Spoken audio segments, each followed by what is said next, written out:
In last night's news, you heard from both the Deputy Premier, Honorable Floyd Hall, and the Minister of Health, Honorable Lillian Boyce, on their reactions to the hospital funding.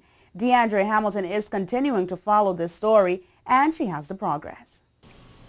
It is done. The documents authorizing InterHealth Canada and the Turks and Caicos hospitals are signed. Thousands of pages, all elaborately outlining the finance, design, construction, staffing, medical care, government participation, and community contribution are all signed. And like the areas the contracts are covering, the companies involved are many. The Deputy Premier, the Honorable Floyd Hall, formerly the Minister responsible for health, said the benefit is multifaceted. Having these two hospitals delivered or signed off contractually by InterHealth Canada and the Turks and Caicos government is a huge achievement, and it's going to have a tremendous impact, a positive impact on the infrastructure in the Turks and Caicos Islands, for the construction workers in the Turks and Caicos Islands, subcontractors in the first instance, and government is insisting that as many of them as need be get involved with this. And as it relates to the people, citizens of the country and the residents of the country, government has to constantly refer patients overseas. We have contracted out clinical services as well as the infrastructure with respect to these hospitals. And what that means is that we will be getting a high degree of professional expertise come to the Turks and Caicos Islands to work and function within these hospitals.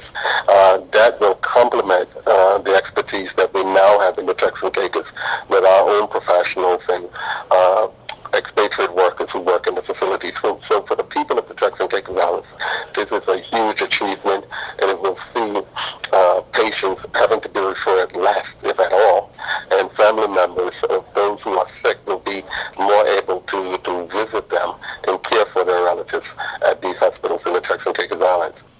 During the press conference, the current Health Minister, the Honorable Dr. Lillian Boyce, called the signing of the 20 documents the most blessed Christmas gift for the people of the Turks and Caicos. Today's signing was significant in the life of our country and, of course, the people of the Turks and Caicos. And yes, the government, our Premier, and all of the cabinet ministers who shared this vision for a very long time to build an institution, a hospital that will cater to all of the needs of our people and also to be able to render professional and good and the best healthcare services to our people that money can afford.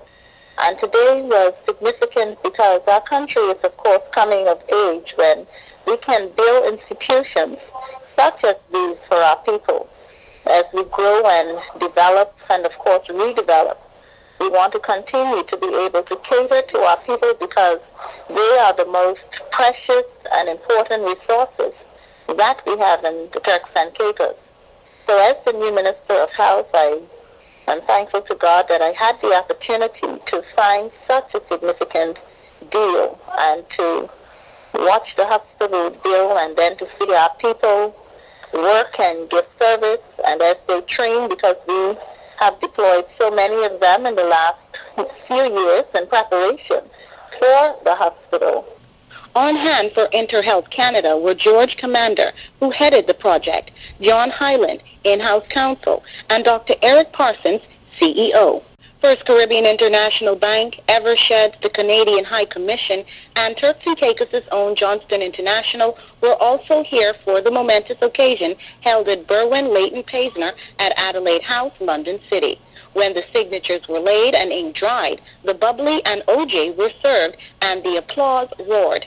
Roared because the signing signals an over $100 million investment and end to 2 years of talks. Construction begins in February 2008. The two modern facilities will take approximately 2 years to complete. The partners in the venture agreed. The sealing of the deal on this day, December 19, 2007, for the Grand Turk and Providenciales hospitals is just the start, and now the real work begins. For WIV4 News in London, I'm DeAndre Hamilton.